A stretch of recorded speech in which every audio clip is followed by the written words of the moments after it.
thoughts in on this. More breaking developments coming in. The Union Minister of State of Education, meanwhile, has put out details in Parliament regarding the functioning of the National Testing Agency. The details say that 39 permanent posts, 24 positions have been filled in the NTA, 15 positions are vacant. The NDA currently, this is the NTA, National Testing Agency, currently has 73 personnel that are working on contract. 124 posts have been outsourced. The statement also mentioned that the agency has conducted 126 examinations in 2026, including the NEET undergrad. It has also published its income and expenditure. This is in response to a question placed in Parliament. So Anand, obviously this question has been placed in Parliament. Of course, the NTA is under scrutiny on its functioning efficacy. They are saying, look, we are almost fully staffed. We are conducting a lot of test cases. Is information good to have, but unfortunately, information that doesn't solve the problem for us? Look, the way in which really on the functioning of the NTA and the way in which even the Education Ministry was facing criticism from the opposition parties, especially on the paper leak issue. And now, despite the fact that the NOS Education he has put out a tweet highlighting the strength of his ministry, the way in which the Education Ministry as well as the NTA has been functioning, he has tried to clarify that how, despite all the staff, they are ensuring to conduct free and fair examinations, to conduct exams where the paper leaks are not taking place.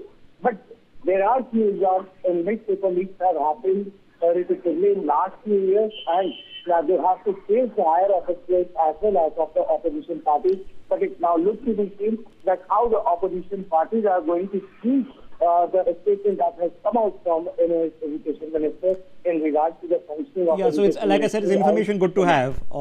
In a different context on a different day, it would have been extremely bureaucratic information that nobody would have cared about. But in the present circumstances, it is now super relevant. This is a response to a question in Parliament. Remember, that's how Parliament functions. MPs can pose questions to which ministers have to file responses. This is regarding the National Testing Agency. Now you know that the National Testing Agency is barring 15 positions, is working at full capacity with 73 additional people, contractual employees, so on contract, consultants contract, and another 100 plus performances outsourced. Now, I don't know what outsourced means.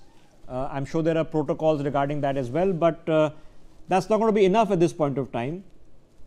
To be fair, the NEET re-examination has happened and the results are out. So as far as the students were concerned who had to give the re-examination, despite the stress and all the issues that were caused, that part of the chapter is at some sort of conclusion, happy conclusion, sad conclusion, is open to conversation. Few things to watch out for. Let me go back to Arzu. So ladies and gentlemen, I need you to understand one thing in context. Around Jantar Mantar, protest site, high bandwidth internet connectivity is not there. So we are being forced to go there and then come back to a slight distance to give a live prompt. That's why Arzu is nearby but not exactly on the spot. She's obviously doing back and forth as our colleagues are. So Arzu, we are expecting this press conference at 11 o'clock. And I'm assuming Abhijit Deepke and his core team are going to be there. They've chosen to hold the press conference ahead of the JP Nadda meeting. Maybe they'll address the press after it as well. Do we know what we are expecting here? Because as of last night, they were saying protest is on.